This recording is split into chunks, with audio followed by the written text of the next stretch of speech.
चल नाश्तो तैयार कर। हां मेरी पूजा होती है। अच्छा ठीक है, तुम्हारे बाहर जमाना है। मम्मी मम्मी क्या गई અહીંયા અરે મમ્મી મારી ચોપડી ક્યાં ગઈ? કાલની મળતી જ નથી, ટેબલ ઉપર મૂકી હતી. અરે તારી બેગમાં હશે, બરાબર છે? નથી મમ્મી. એ તું જો પેલા કાલે ભૂલી જાય છે. મમ્મી આ હું સ્કૂલે જાઉં છું તો પપ્પાને ગમતું નથી, તો ક્યાં પપ્પાએ તો મારી ચોપડીઓ. અરે ના બેટા એવું ના કરે, તું બરાબર જો ઘરમાં જ છે. હા મમ્મી.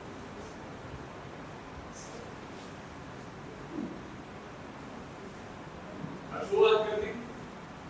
ક્યાં જવાનું છે? ચોપડીમાં ચોપડીમાં. મેં કેટલી વાર કીધું છે કે આને સ્કૂલે નથી મોકલવાની. અરે નથી મોકલવાની, એક વાર કીધું તો ખબર નથી પડતી. સ્કૂલે જાય છે ચાર માણસ વાતો કરે અને આ બધું કઈ ભણાવવાની કઈ જરૂર નથી. ઘરના કામ શીખો. સાસરે જશે ને એમ પૂછશે કે ઘરનું કામ આવડે છે, એમને પૂછે કે કેટલી ચોપડી ભણે, બરાબર? આવડી જશે. મને નથી ગમતું. આપણે ગર્ભ પરીક્ષણ માટે જવાનું, તૈયાર રહેજો. ડોક્ટર જોડે મેં વાત કરી લીધી છે, હું થોડી વારમાં આવું છું, તમે તૈયાર રહેજો. ગર્ભ પરીક્ષા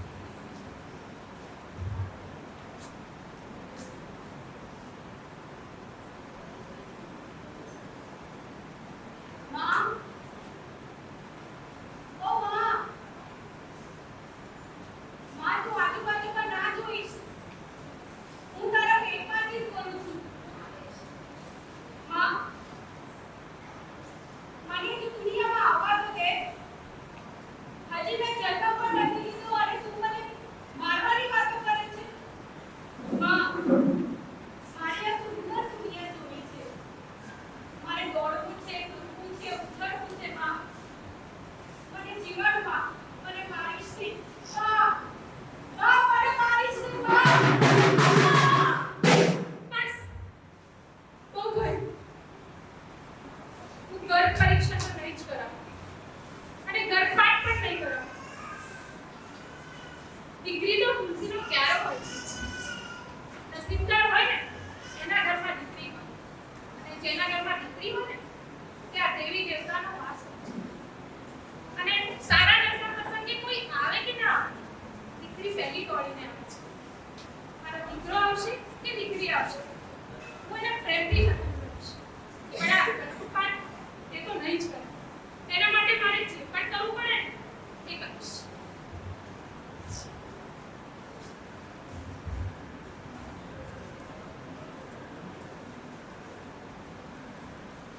હેલો, કોઈને જીવન ખબર? હા, મને છે ને તમારી મદદ જોઈએ છે.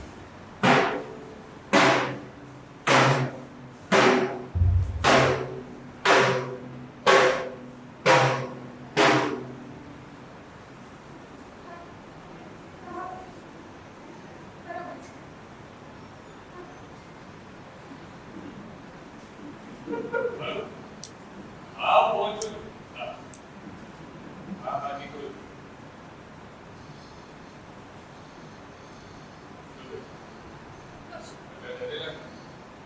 ચલો, ડોક્ટર જોડે વાત કરી લીધી છે, આપણે જવાનું. પણ મારે ચલો, મારે દીકરી બની નથી. ચલો, ફટાફટ પહોંચો. 5 મિનિટ અહીંયા ઉભા રહો, ડોક્ટર આવે. જરૂરી છે.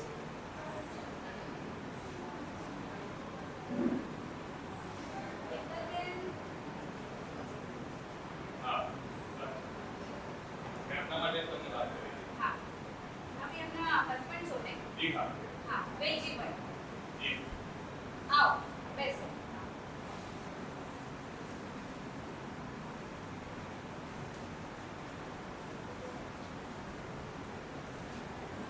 નીકળ દે.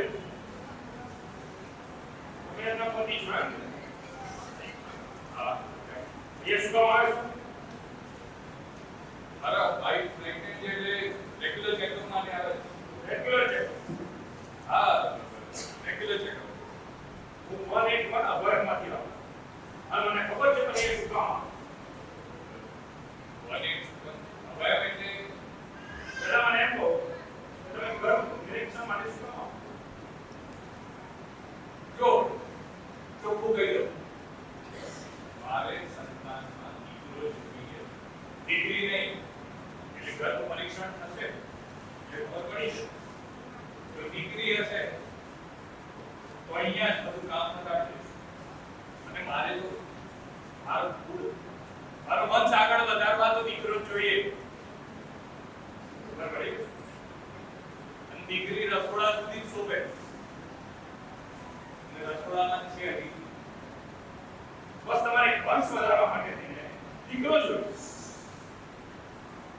નાની દીકરીઓ ક્યાં પહોંચી તમને ખબર છે?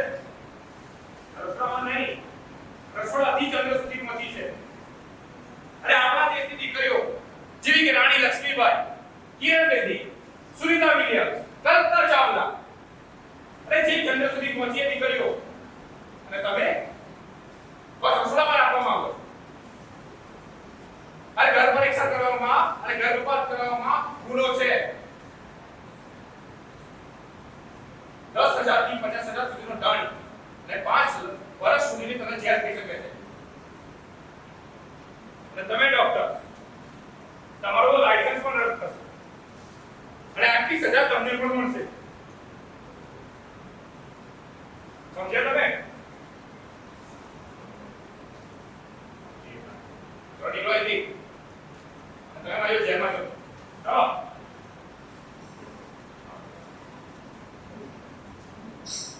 અરે બેન, અમે તો ડોક્ટર છો. અરે મહિલા છો. મહિલા થઈને મહિલાની વેદના ના સમજો તો આ તમારું ભણતર શું કામનું? તમારી વાત સાવ સાચી છે ભાઈ. મને માફ કરજો, મારી ભૂલ થઈ ગઈ. જ્યારે અમે ડોક્ટરની પ્રતિજ્ઞા લઈએ છીએ ને કે અમે ક્યારેય કોઈ દર્દીની સાથે અન્યાય નહીં કરીએ અને સેવા ભાવી એમની સેવા કરીશું. સાહેબ, જો મને જ મારી માએ મારી નાખી હોત તો હું આજે ડોક્ટર ના બની શકી હોત. સારું થયું કે આ હેતલબેન સાથે મારો પરિચય થઈ ગયો અને તમે મળ્યા. મારી આંખો ખોલી નાખી. હું આજથી પ્રતિજ્ઞા લઉં છું કે હું દીકરો હોય કે દીકરી પણ આજ પછી ક્યારેક ગર્ભ પરીક્ષણ નહીં કરું. સારું બેન. લેવા જાગ્યા ત્યાંથી સવાર. બેન, હવે હું તમને તમારા ઘરે મૂકી જાઉં. ચાલો. ના, મારે હવે ઘરે નથી જવું. આ સમાજના લોકો મને મેના ટોણા મારીને હેરાન કરી નાખે. જોઈ દોસ્તો, 181 પર ડાયલ કરીને અભિનવ દ્વારા કાઉન્સેલિંગ દ્વારા જે મહિલાઓને ઘરેલું હિંસા થાય પછી એમને સ્વેચ્છાએ પોતાની ઈચ્છા પ્રમાણે ઘરે ના જવું હોય તેમને સ્વદાન ગૃહમાં મોકલી આપવામાં આવે છે. ચાલો એ તમે સ્વદાન ગૃહમાં.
હું તમને સીવણના તાલીમ કેન્દ્રમાં લઈ આવું.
અને બિચારી ઘરેલું હિંસાઓથી અને માનસિક પીડાએથી બિચારી મહિલાઓ, દીકરીઓ, માતાઓ, બહેનોને આવી તાલીમ આપવામાં આવે છે અને આર્થિક રીતે સબળ બને છે, સ્વાવલંબી બને છે. નમસ્તે. સર મારી તાલીમ તો પૂરી થઈ ગઈ. હવે મારે મારો અલગથી બિઝનેસ ચાલુ કરવો છે. અચ્છા, તમારે અલગથી બિઝનેસ ચાલુ કરવો છે એમ? બરાબર. તો સર સરકારની કોઈ એવી સ્કીમ કે અચ્છા, તમે એમ કહેવા માંગો છો કે સરકારની કોઈ યોજના દ્વારા તમને મદદ થઈ શકે છે કે? અચ્છા, બેન, મદદ અવશ્ય થાય છે. એક યોજના છે, આ પાછળ લખેલું છે મહિલા સ્વાવલંબન યોજના. કઈ યોજના બેન? મહિલા સ્વાવલંબન યોજના. આ યોજના અંતર્ગત ગ્રામ્ય કક્ષાએ 1,30,000 ની આવક ધરાવતી મહિલાને, વાર્ષિક આવક ધરાવતી મહિલાને અને શહેરી કક્ષાએ 1,50,000 ની આવક ધરાવતી વાર્ષિક આવક ધરાવતી મહિલાને 2 લાખ સુધીની લોન માટે બેંકોમાં ભલામણ કરવામાં આવે છે.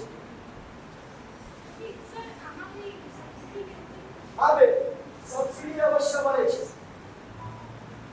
15% અને 30,000 સુધી. જેમાંથી જે ઓછું હોય એ ચૂકવણી કરવામાં આવે છે બેન. અને આ લોન મારે લેવી હોય તો મારે શું કરવાનું? અચ્છા, આ લોન લેવા માટે તમારે શું જોઈએ એમ ને? બેન, તમારું આધાર કાર્ડ જોઈએ, તમારું રેશન કાર્ડ જોઈએ, પછી તમારો અનુભવ કેવો છે એ અનુભવનું પ્રમાણપત્ર જોઈએ. એ અનુભવના આધારે તમને લોન મળશે. તો આ બધા પુરાવાના આધારે મને મળી શકે લોન? હા, અવશ્ય મળશે. ચાલો બેન, આપણે બેંકમાં જઈએ.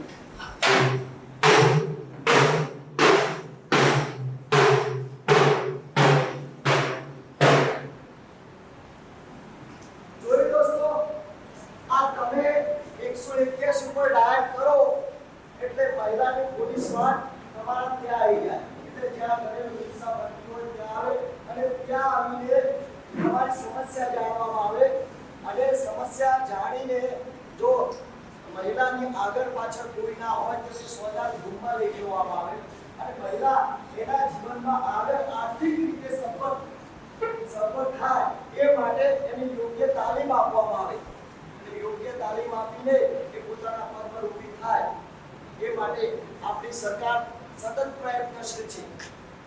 તો તમે પણ મહિલા સ્વાવલંબન યોજનાનો જરૂર લાભ લેજો. આપ સભે અમારા નાટકને શાંતિથી માણી નિહાળ્યું એ બદલ અહીં સૌ બહેનો, માતાઓ, દીકરીઓ અને આનંદી સાહેબોનો